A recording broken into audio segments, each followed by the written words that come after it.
ఈరోజు వాక్య భాగంలోకి వెళ్తాం. వాక్య భాగంలోకి వెళ్ళక ముందు తలలు వంచి ప్రార్థన చేసుకుందాం. మహోన్నతుడా, సర్వశక్తిమంతుడా, సర్వాధికారి, సర్వోన్నతుడా, సర్వసృష్టికర్త, మీ పాదాలకు వందనాలు, స్తుతులు, స్తోత్రాలు. నాయనా తండ్రి, దేవన్న ప్రభా, లెంట్ దిన మొట్టమొదటి నాయనా తండ్రి ఉపవాస ప్రార్థనలో తండ్రి మేము అడుగు పెడుతున్నాం ప్రభా. యాష్ వెన్స్డే భాగంగా మీ సన్నిలోకి వచ్చి ఉండగా తండ్రి, ఇదిగో మీ వాక్య భాగాన్ని విత్తబోతున్నటువంటి నా పెదవుల్ని తాకి, నా నాలుకను తాకి, నన్ను మీ పరిశుద్ధమైన అగ్నితో దహించి, మాటలు నావిగా కాక మీవిగా, మీ నోటి కేవలం ఒక బోరగా మాత్రమే వాడుకోమని, వినగల చెవులను, గ్రహించగల మనసులను, అర్థం చేసుకోవాలని హృదయాలను యేసు నామములో రిలీజ్ చేస్తూ యేసయ్య పరిశుద్ధ నామములో ప్రార్థించి వేడుకుంటున్నాను తండ్రి, ఆమేన్. వాక్య భాగంలోకి వెళ్దాం. మీకా గ్రంథం 7వ అధ్యాయం 6వ వచనం నుండి గనక ప్రారంభించుకుంటే, కుమారుడు తండ్రిని నిర్లక్ష్య పెట్టుచున్నాడు, కుమార్తె తల్లి మీదికిని కోడలు అత్త మీదికిని లేచెదరు, ఎవరి ఇంటి వారు వారికే విరోధులగుదురు, అయినను యెహోవా కొరకు నేను ఎదురు చూచెదను, రక్షణకర్తయగు నా దేవుని కొరకు నేను కనిపెట్టి ఉందును, నా దేవుడు నా ప్రార్థన ఆలకించును, నా శత్రువా నా మీద అతిశయించవద్దు, నేను క్రింద పడినను తిరిగి లేతును, నేను అంధకారమందు కూర్చున్నను యెహోవా నాకు వెలుగుగా ఉండును, నేను యెహోవా దృష్టికి పాపము చేస్తేనే కనుక ఆయన నా పక్షమున వ్యాజ్యమాడి నా పక్షమున న్యాయము తీర్చు వరకు నేను ఆయన కోపాగ్నిని సహింతును, ఆయన నన్ను వెలుగులోనికి రప్పించును, ఆయన నీతిని నేను చూచెదను, నా శత్రువు దాన్ని చూచును, నీ దేవుడైన యెహోవా ఎక్కడని నాతో అన్నది అవమానమునందును, అది నా కండ్లకు అగుపడును, అప్పుడు అది వీధిలో ఉన్న బురద వలె త్రొక్కబడును, నీ గోడలు మరణ కట్టించు దినము వచ్చున్నది, అప్పుడు నీ సరిహద్దు విశాలపరచబడును. ఈ యొక్క ప్రాధాన్యమైనటువంటి వాక్యాన్ని ఈరోజు మనం చూస్తున్నాం. ఇందులో ఉన్నటువంటి ముఖ్యమైన సంగతులు ఏంటయ్యా అంటే, ఈ రోజున జీవితంలో పడిపోయి లేవబోతున్నటువంటి సమయాన్ని గురించి మనం చూడబోతున్నాం.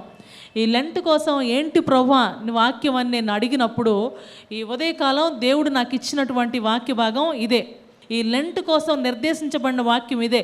కాబట్టి ప్రతిరోజు కూడా మార్నింగ్ మీరు మీ డే స్టార్ట్ చేసినప్పుడు మీకా గ్రంథం 7వ అధ్యాయం 7వ వచనం నుండి కూడా మీరు 11వ వచనం వరకు ప్రతి దినము చదవాలి.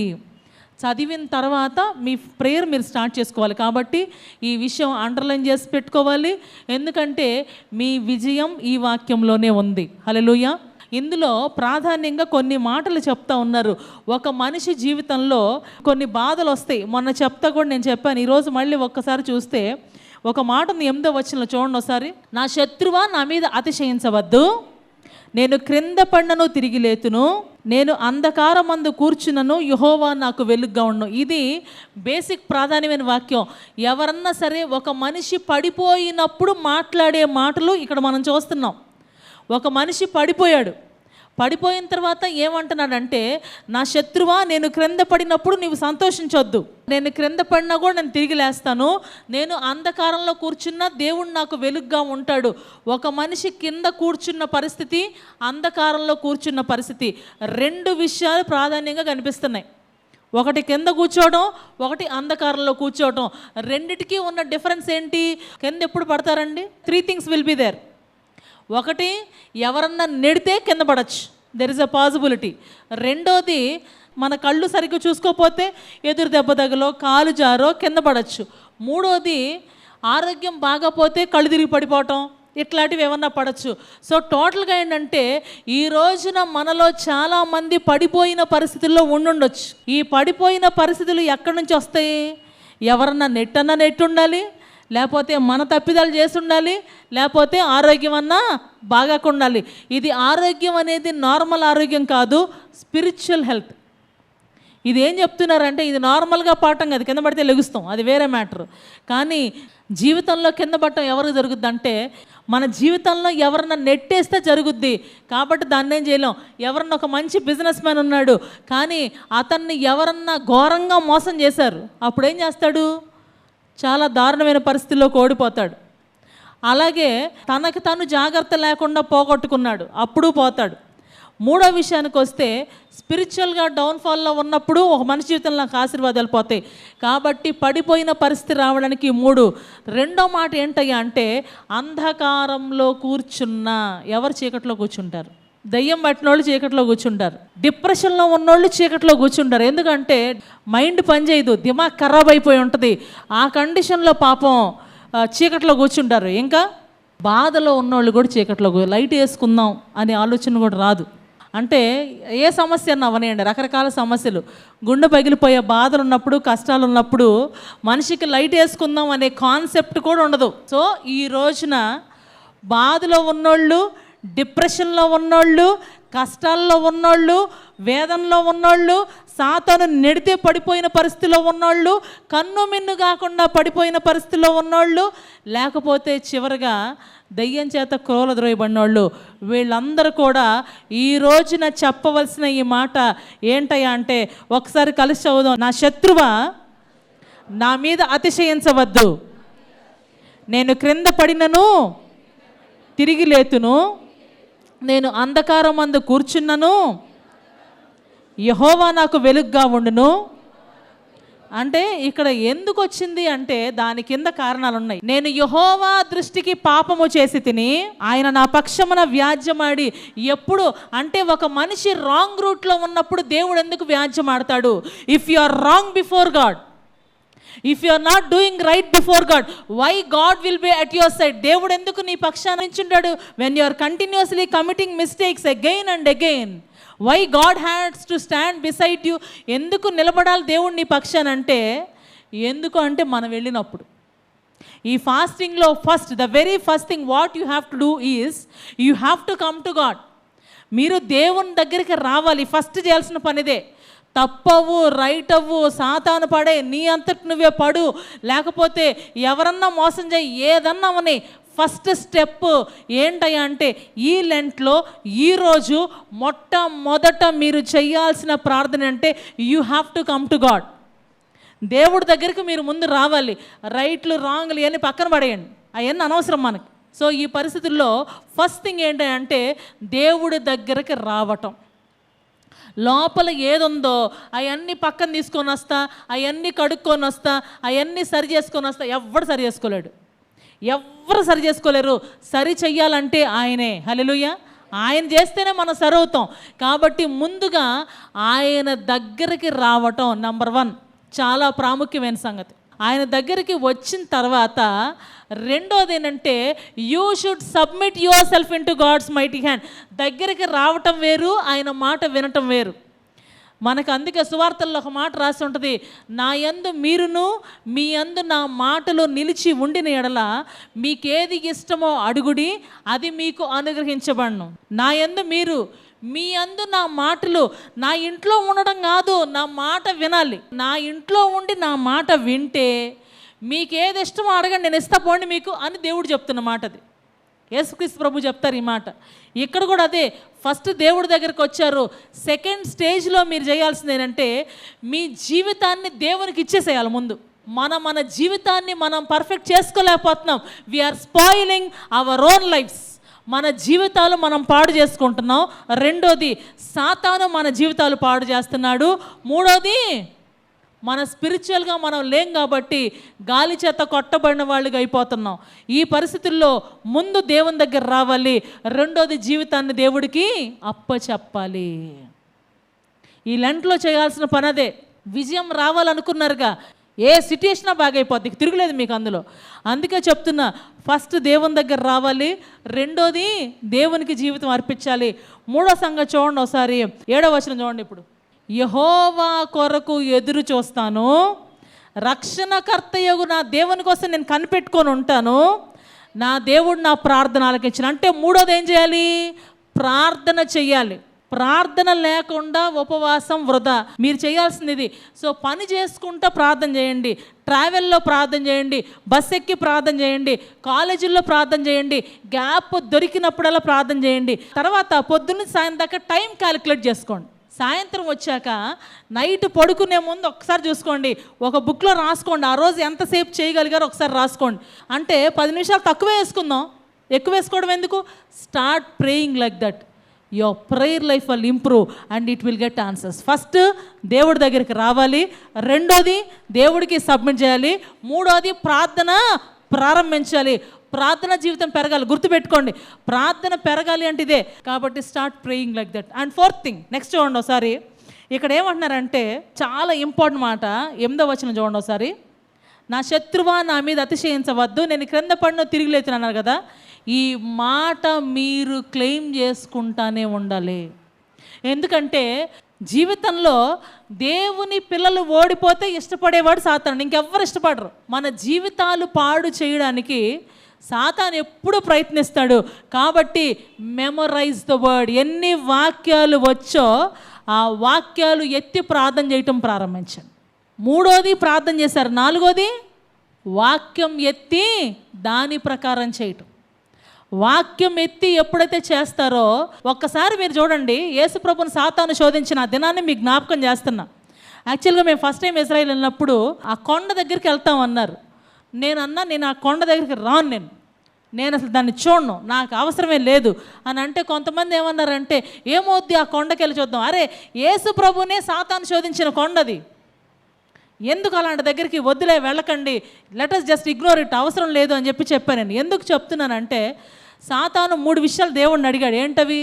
నీవు దేవుని కుమారుడు అయితే ఈ రాళ్ళను రొట్టెలుగా చేయమన్నాడు, ఇంకోటి పైనుంచి దూకమన్నాడు, ఇంకోటి లోకమంతా చూపించాడు. లోకమంతా చూపించి నువ్వు నా దండం పెడితే ఈ లోకం నీకు ఇస్తా. ఈ 3 సార్లు మీరు ఒక్కసారి చూడండి, ఈ 3 ఒక్క దగ్గరే జరిగినాయా, 3 చోట్ల జరిగినాయా? ఒకటే కొండ కానీ ఒకే ప్లేసా? ఫస్ట్ సాతాను ఆయన యొద్దకు వచ్చాడు, కానీ దేవుడు కాబట్టి ఆయన ఎక్కడ నోటితో సమాధానం చెప్పాల. ఏమన్నారండి ప్రభు? మనుషులు రొట్టె వలన మాత్రం కాదు కానీ దేవుడి నోటి నుంచి వచ్చు ప్రతి మాట వలన జీవించునని వ్రాయబడి ఉన్నది. రిటర్న్ థింగ్స్ చెప్తున్నారు. బైబిల్లో ఏముందో ఈ బైబిల్లో ఉన్న మాటలు చెప్తున్నారు. అందుకే ఎప్పుడు కూడా ఆన్సర్ ఎప్పుడు బైబిల్ నుంచి రావాలి. సొంత మాట కన్నా వాక్యం బాగా పనిచేస్తుంది. కాబట్టి వాక్యాన్ని మెమరైజ్ చేసుకోవాలి. అండ్ నెక్స్ట్, ఒక దగ్గర జరిగిందా, రెండో దగ్గర జరిగినాయా? రెండో దగ్గరికి, పరిశుద్ధ పట్టణమునకు. అంటే సాతాను తీసుకెళ్తే దేవుడు వెళ్తాడా? కానీ ఇక్కడ వెళ్ళారు. ఎందుకు వెళ్ళారు? మన కోసం వెళ్ళారు.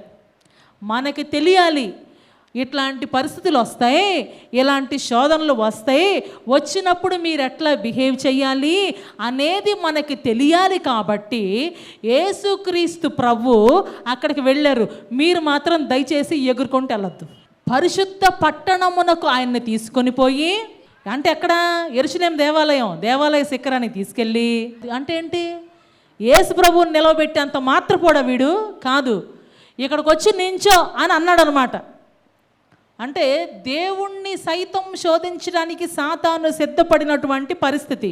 నీవు దేవుని కుమారుడు అయితే క్రిందకి దూకు, నీ పాదములకు రాయి తగలకుండా వారు నిన్ను తమ చేతుల మీద ఎత్తి పట్టుకొందురు, ప్రభువైన నీ దేవుని నీవు శోధింపవలదు. ఇక్కడ ఏం చెప్తున్నానంటే, ఎక్కడ రాసుంది? కీర్తన గ్రంథం 91వ అధ్యాయంలో ఈ మాటలు రాసున్నాయి కదా. కాబట్టి నువ్వు ఇక్కడి నుంచి జంప్ అంటున్నాడు.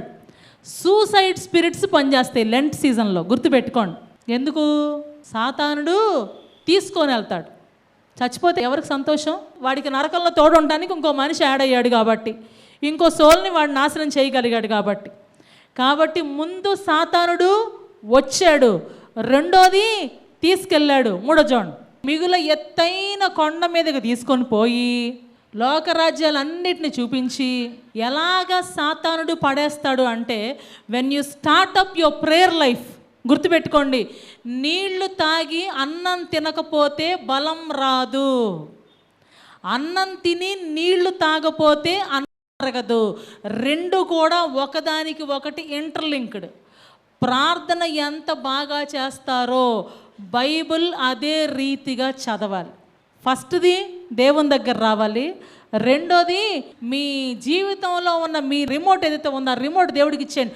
ప్రభువా, నేను చాలా మొద్దు క్యాండిడేట్ని ప్రభువా, నా జీవితం నేను పాడు చేసుకునే బ్యాచ్ ప్రభువా, నేను మంచి పర్సన్ని కాదు ప్రభువా, నా రిమోట్ తీసేసుకో ప్రభువా, నా రిమోట్ నాకు వద్దు ప్రభువా, నా రిమోట్ నా చేతిలో ఉందని నేను నాశనం చేసుకుంటున్నా ప్రభువా, నా రిమోట్ మీరు తీసేసుకోండి, ఇక మీరు రిమోట్ ఆపరేట్ చేయండి ప్రభువా. మూడోది, ప్రార్థన చేయటం ప్రారంభించాలి. నాలుగోది, వాక్యం ఎత్తి పట్టాలి, వాక్యం ఎత్తిపట్టి ప్రార్థన చేయాలి. ఐదోది, వాక్యం చదవాలి. అండ్ నెక్స్ట్ దాని తర్వాత కనుక చూస్తే 10వ వచనం, నా శత్రువు దానిని చూచును, నీ దేవుడైన యెహోవా ఎక్కడ నాతో అన్నది అవమానమునందును, అది నా కండ్లకు అగపడను, అప్పుడు అది వీధిలో ఉన్న బురద వలె తొక్కబడను. ఎప్పుడైతే మీరు దేవుని దగ్గర స్ట్రాంగ్ అవుతూ ఉంటారో ఒక సైడ్ నుంచి అటాక్స్ కనిపిస్తాయి. Don't ever do such kind of mistakes. ఇందులో 3 విషయాలు జరుగుతాయి. ఒకటి, సాతాను వస్తాడు. రెండోది, సాతాను ఒక దగ్గర తీసుకెళ్తాడు. 3 రకాల శోధనలు వస్తాయి. ఈ 3 రకాల శోధనలో యేసు ప్రభు ఏ రకంగా నిలబడ్డారో మీరు ఆ రకంగా నిలబడాలి. ఆమెన్. వాక్యమే మీకు ఆధారం, వాక్యమే విజయం. ఎందుకంటే రాబోతుంది సామాన్యమైన బ్రేక్ త్రూ కాదు, అసామాన్యమైన బ్రేక్ త్రూ. హల్లెలూయా. కాబట్టి వచ్చే శోధనలకి పడిపోవద్దు. Hallelujah. Be strong before God. First దేవుని దగ్గరికి రావాలి. నెంబర్ 2, సబ్మిట్ చేసుకోవాలి. నెంబర్ 3, ప్రార్థన చేయాలి. నెంబర్ 4, వాక్యాన్ని ఎత్తిపట్టి ప్రార్థన చేయాలి. నెంబర్ 5, వాక్యం చదవాలి. నెంబర్ 6, సాతాను శోధనలకి పడిపోవద్దు. నెంబర్ 7, నా శత్రువు దానిని చూచును. అప్పుడు దాకా అన్నారు కదా, ఏంటి నీ దేవుడు, నువ్వేందో తెగ ప్రార్థన చేశానన్నావుగా, నువ్వు బైబిల్ చదువుతున్నానన్నావుగా, నువ్వు లెంట్ చేశానన్నావుగా, ఏంటి నీ దేవుడు, ఏంటి నీ దేవుడు అని మాట్లాడిన మనుషులు ఉంటారు. నీ దేవుడే లేడు, నీకేం పనులు అవ్వు అన్నవాళ్ళు ఉంటారు. అందుకే వాళ్ళందరికీ ఆన్సర్ ఇక్కడ వచ్చింది చూడండి. నీ దేవుడైన యెహోవా ఎక్కడని నాతో అనినది అవమానమునందును, అది నా కండ్లకు కనపడును. హల్లెలూయా. నోరు తెరిచి గట్టిగా ఒక హల్లెలూయా చెప్దాం. నిన్ను ఎవరైతే ఇన్సల్ట్ చేశారో, నిన్ను ఎవరైతే మాటలన్నారో, నిన్ను ఎవరైతే చులకనగా చూశారో, నువ్వే ఓడిపోయావని సాతానుడు డ్యాన్స్ వేస్తున్నాడో, అక్కడి నుంచి విజయం నీదే యేసునామములో. ఆమెన్. అందుకే అది నా కళ్ళకి కనపడుద్ది, నేను చూస్తా దాన్ని, నా విజయాన్ని. వాడు డౌన్ అయిపోవటం అనేదాన్ని నేను చూస్తా. అప్పుడు అది వీధిలో ఉన్న బురద వలె తొక్కబడుద్ది, బురదలాగా తొక్కబడిపోద్ది. కాబట్టి తిరుగులేదు, నేను అద్భుతంగా చూస్తా అని నీ గోడలు మరలా కట్టించబడును. నీ గోడలు మరలా కట్టించబడతాయి. ఆ దినం వస్తుంది, అప్పుడు నీ సరిహద్దు విశాలపరచబడును. ఈ రోజున ఈ లెంట్లో దేవుడు స్పెషల్గా మాట్లాడుతున్న మాటలు ఇవే. చాలా విశేషమైన లెంట్లోకి మనం ఈరోజు అడుగు పెట్టాం. ఈరోజు మొదలుకొని 46 రోజులు, మిగతా రోజులన్నీ మీరు చేసే ప్రార్థన మీ జీవితంలో తిరుగులేని విజయాన్ని తెచ్చిపెట్టబోతుంది. 40 రోజులు కష్టపడితే విజయం వస్తుంది. 40 రోజులు పడలేమా? 40 రోజులు తిండి మానుకోలేమా? 40 రోజులు అడ్జస్ట్ చేసుకోలేమా? విజయం వస్తుందిగా, విడుదల వస్తుందిగా, స్వస్థత వస్తుందిగా, అప్పులు పోతున్నాయిగా, బాధలు పోతున్నాయిగా. 40 రోజులేగా. Let us prepare our self. Amen. Hallelujah. మనల్ని మనం శుద్ధీకరించుకొని ఈ రోజున మనం సిద్ధపడదాం. దేవా, మా జీవితాల్లో కార్యాలు జరిగించి ప్రతి ఒక్కళ్ళం కూడా తలలు వంచి దేవుని యొక్క సన్నిధిలో చెప్పడం ప్రారంభిద్దాం. దేవుని సన్నిధిలోకి వెళ్తున్నోళ్ళు గుర్తుపెట్టుకోండి, లోకంతో స్నేహం, దేవునితో వైరం. కాబట్టి ఎట్టి పరిస్థితుల్లో లోకం స్నేహాలు 40 రోజుల ముందు పక్కన పెట్టేసేయండి. చాలా ఇంపార్టెంట్ ఇది. ఎందుకంటే వాళ్ళతో స్నేహం చేసి దేవుని యొక్క ఆశీర్వాదం మనం కోల్పోకూడదు. వాళ్ళతో స్నేహం చేసి దేవుడిచ్చే విడుదలను మనం కోల్పోకూడదు. కాబట్టి లోకపు స్నేహాన్ని పక్కన పెట్టండి. రెండోదిగా, మీ ప్రార్థన చేసి వాక్యం ఎత్తి పట్టుకోవటం మానద్దు.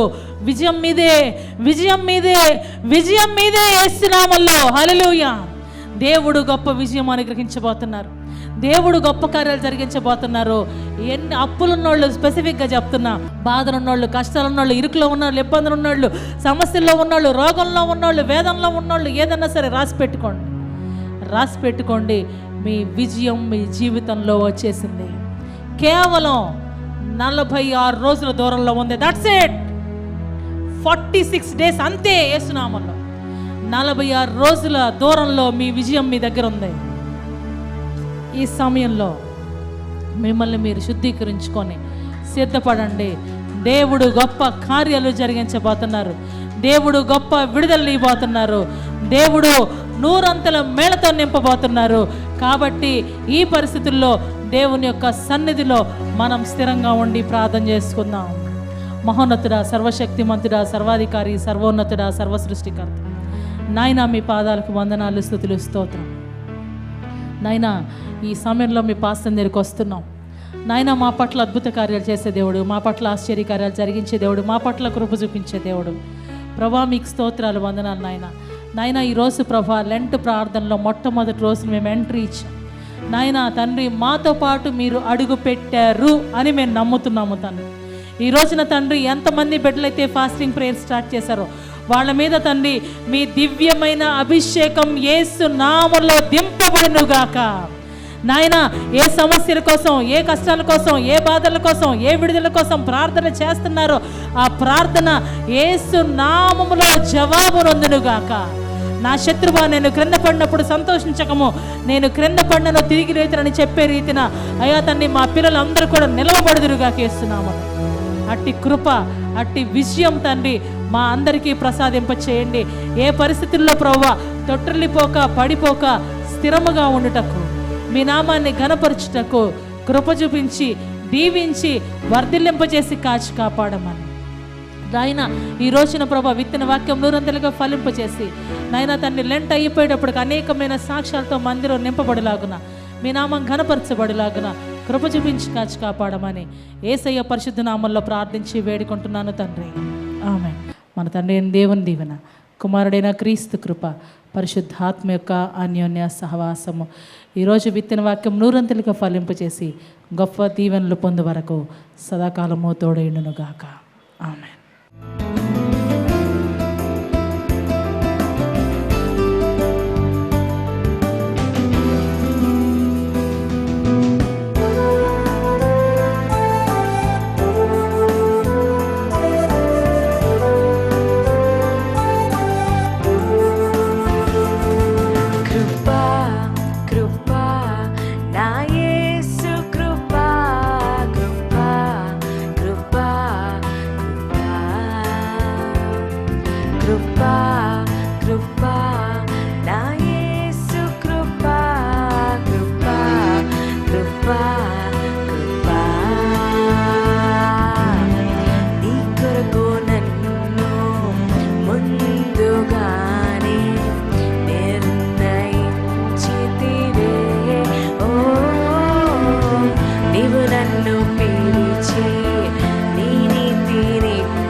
అసలే కాదయ్యా,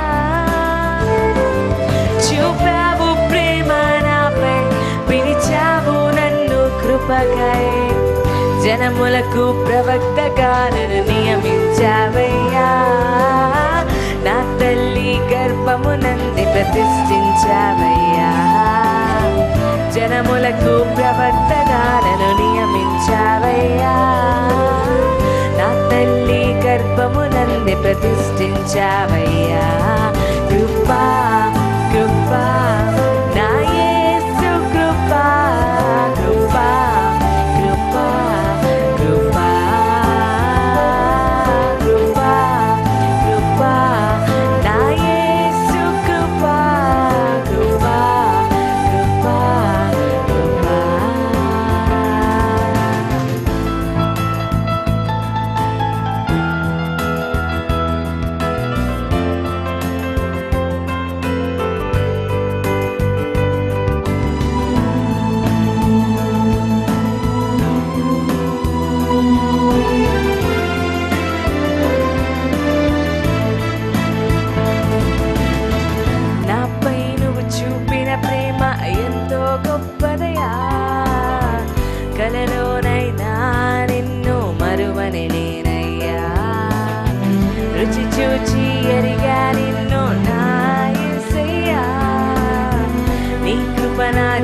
జీవము కంటే ఉత్తమమైనదయా.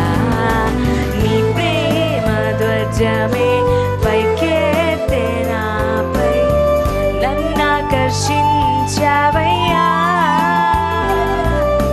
నువ్వు లేని నన్ను ఊహించలేను, నా శ్వాసు నీవయ్యా. నా గుర్తింపంతా నీవే యేసయ్యా.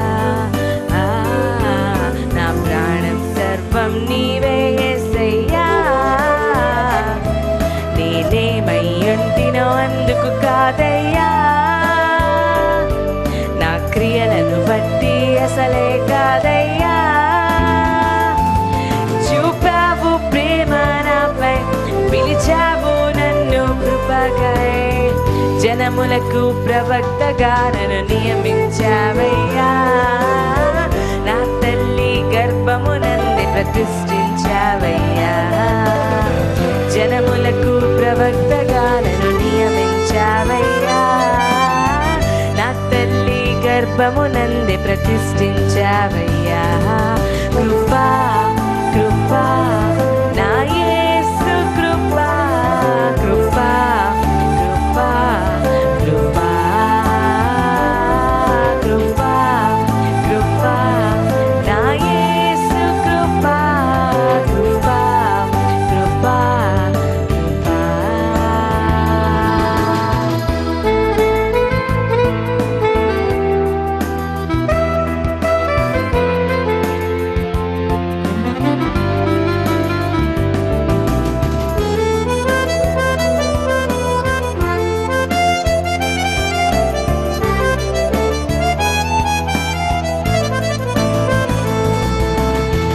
నా పాపమునను తరుమంగా నీలో దాచితివే, నీకు శిక్ష విధించను శాలోమంటివే. నా నేరపు మరణపు శిక్షను నీవు భరించితివే, ఇకపై పాపము చేయక నీ మార్గము చూపితివే. నీ మంచితనమే కలిగించే నాలో మారు మనసేసయ్యా. నేనెంతగానో క్షమింపబడి తిని ఎక్కువగా ప్రేమించెదనయ్యా. నా మొదటి